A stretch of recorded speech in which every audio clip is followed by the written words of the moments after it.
Welcome back to our channel, the place where we explore the fascinating Neville Goddard's teachings.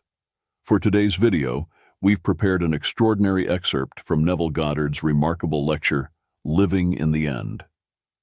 In this new quote, Neville explains in his characteristic style what it truly means to live in the end.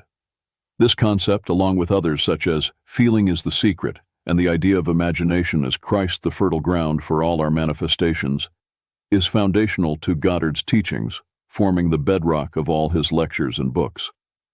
So for today's video, we've selected a passage from the lecture Living in the End, where Neville clearly outlines the process of manifestation, of bringing our desires into being through the simple yet profound practice of living in the end. If you want to understand even better what Neville means by living in the end, you can check this video, where we have explained the concept in greater detail. In today's quote, Neville Goddard emphasizes that we, and only we, are responsible for what we bring into our world, whether good or bad, even the things we didn't consciously choose, because our imagination is always at work, whether we realize it or not. We might think, I never asked for this, but as Neville explains, on some level, consciously or unconsciously, we entertain thoughts, beliefs, or feelings that led to the situations we now face. The conclusion we can all draw is that imagination is the mainspring of everything in our lives. It's easy to dismiss imagination as just a fantasy or something that only children engage in, but in Neville's philosophy, imagination is the very essence of creation. This is a powerful idea. Everything in our reality, from our relationships to our successes and challenges, started as an idea or feeling in our minds. Neville applies this concept to a specific example: desiring happiness in marriage. He explains that you might look around and see no potential partners, no immediate possibilities, and it's easy to feel stuck. But here's the crux of his teaching. You don't need to see the how right now. You don't need to know the details or even see the first step. All you need to do is decide what you want, and then imagine it as if it's already true. This is where Neville introduces a practical technique. If you desire marriage, imagine wearing a wedding ring on your finger. This isn't about physically putting a ring on, but about engaging your imagination so vividly that you can almost feel the ring there. It's a mental exercise that immerses you in the experience of already having what you desire. This isn't just wishful thinking. It's about activating the creative power within you, what Neville refers to as Christ, or the divine imagination. Neville teaches us that dismissing this idea as just imagination is missing the point entirely, because imagination is not just a mental activity, it's the very mechanism by which reality is formed. This idea challenges the common perception of reality as something solid and unchangeable.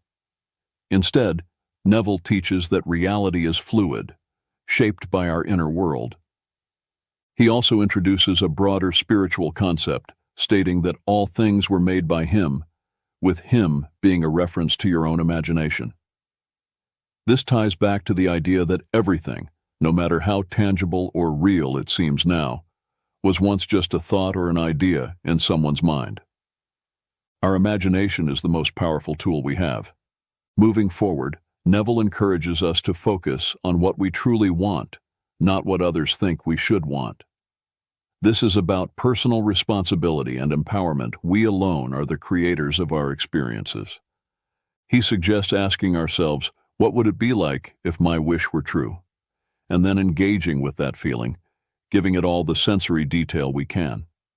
This act of living in the end, as he often puts it, is about embodying the feeling of our desire already being fulfilled, and then letting that feeling guide us. Finally, Neville talks about the concept of the bridge of incidents. This is the idea that once you have set your intention and felt it as real, life will naturally unfold in a way that leads you to your desired outcome, and not by physical steps or actions alone, but through the power of the invisible act of imagination. In essence, what Neville is teaching here is a method of conscious creation. It's about recognizing the immense power of our imagination and using it intentionally to shape our reality. By imagining our desires as already fulfilled, we set in motion the events that will bring those desires into being.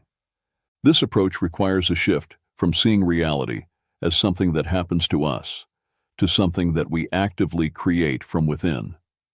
Watch today's quote, listen to the unmistakable voice of Neville Goddard, and enjoy the experience.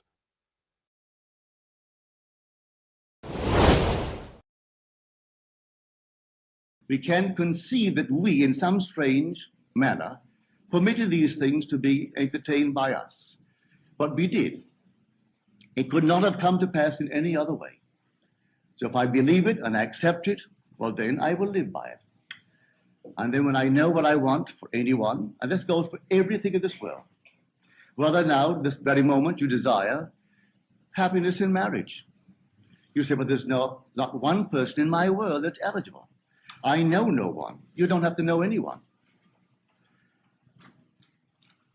All you have to do is to decide within yourself what you want. Now, what would you do if it were true? Would you wear a ring on the one finger, which would imply that someone placed it there, one that you admire? Well, then, wear it there. Don't wear a physical ring. Put it on just as though he had placed it there.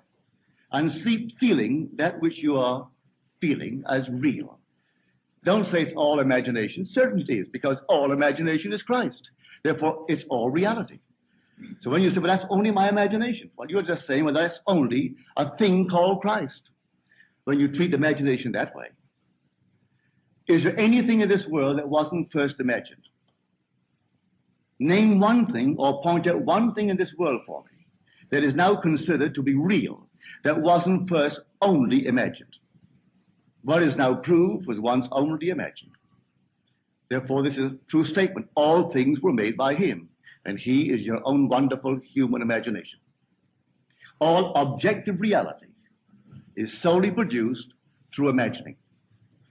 The clothes you wear, the chairs in which you are seated, this in which we are now placed, everything was once only imagined. Now tonight, find out exactly what you, not what they think you ought to want, what you want. Ask no one's permission. You don't need any man's permission. You don't need your own decision. What do I want? Now, what would it be like if it were true? What would I feel like were it true? Now catch the mood and try to give that mood all the sensory vividness of reality, all the tones of reality, and then sleep in it, just as though it were true. And then await the inevitable. The inevitable is you're going to resurrect it and objectify it on the screen of space. And then the world will call it real. And they may not believe you. It doesn't really matter. If you tell them it came to pass because you simply imagined it. Now, they'll point to the series of events that led up to it. And they will give credit to the bridge of incident across which you walk towards the fulfillment of that state. And they'll point out some physical thing that was the cause. No, the cause is invisible, or the cause is God. And God is invisible to mortal eye. Who knows what you're imagining? No one knows.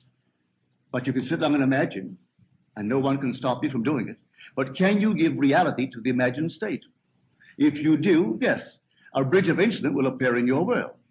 And you'll walk across some series of events leading up to the fulfillment of the imaginal state. But don't give causation to any physical step that you took towards the fulfillment of it.